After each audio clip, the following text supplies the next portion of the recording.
day 5. We're in Silverton. What do we have, about 5-6 passes on the schedule for today? Yep. So we're technically a little bit into, I think, section 2 of the BDR. So we'll try and do all of 2 and maybe even all of 3. We'll see how far we get today. Lots of climbing and lots of altitude. Lots of good spots to take pictures, so we'll see. See how we're doing on time. Yeah. All right, check in with you later.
We'll do a day 5 recap here.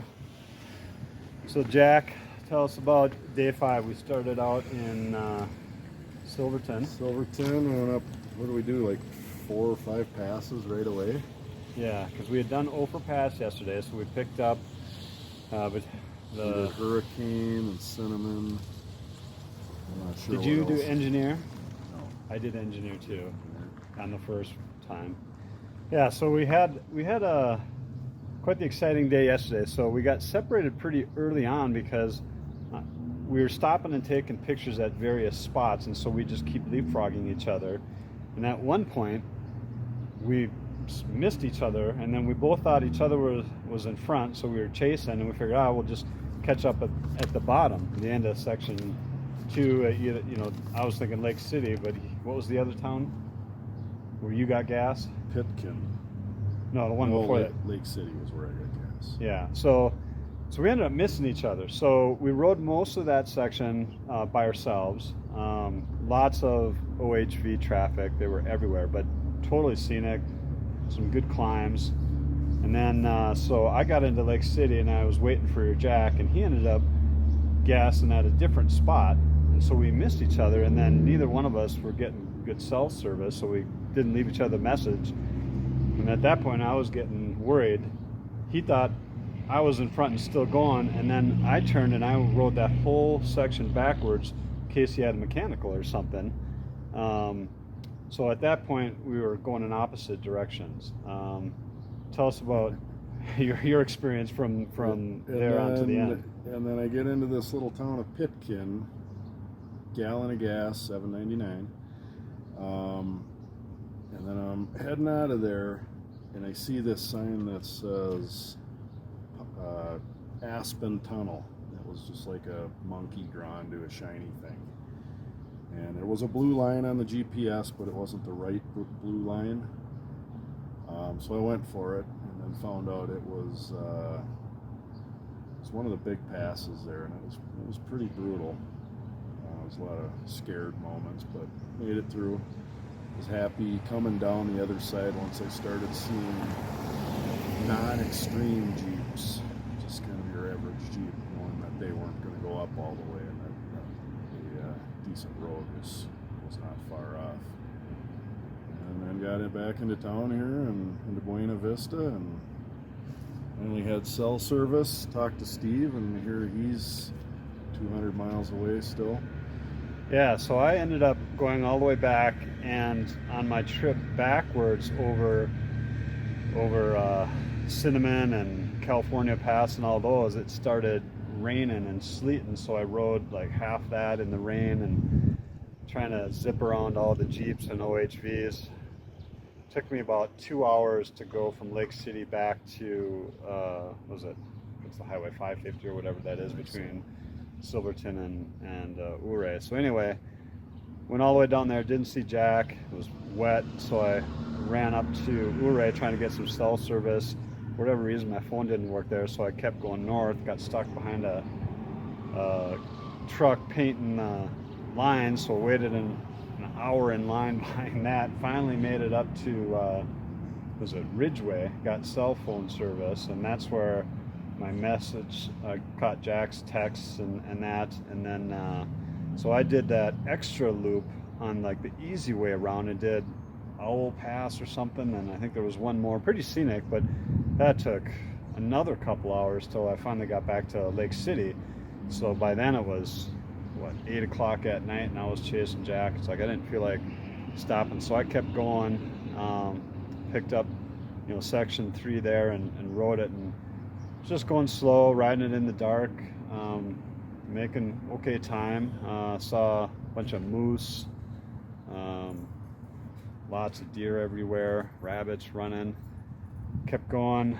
Finally got to those gravel roads, making time. So I thought, all right, I can make this. All right, so I went through Pitkin probably 6 hours or 8 hours after you did. I think I went through there, I don't know, close to midnight, and I did the same thing as you, where I looked at that sign, like Alpine Town, like, oh, that looks great.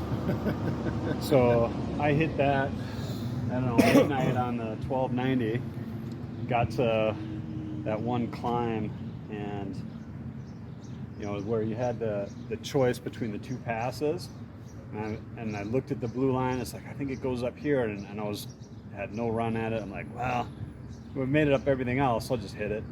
So I take a run at it, and it's about halfway up and spun over a boulder, and it kicked the rear end out just enough where I lost my balance. Clunk over I went. So now it's midnight. It's pitch black up there. I got the loaded 1290 on the side on this gnarly climb with these baby heads. I'm like, that maybe wasn't the wisest decision. Yeah. So I got it picked up, turned around, tipped it over one more time, just kind of maneuvering it through the rocks, but nothing too bad. Pointed it down. So then I tried the other pass, and I was just real tentative at that point, and I looked at it, I don't think this is going to work out. So I went to turn it around. Kind of as I was turning it around, I got a little bit too high and couldn't reach, and tipped it over one more time. You know, not hard or anything. I just started to go, and it was like I couldn't reach until at that point I kind of set it down more, but had to pick it up a third time. And then so I'm like, all right. So I headed back, and then when I was telling myself, if I got to that fork, I'll see how much fuel range I got, and I'll, you know, keep going over. What's that last pass? Cottonwood Pass. Was that it?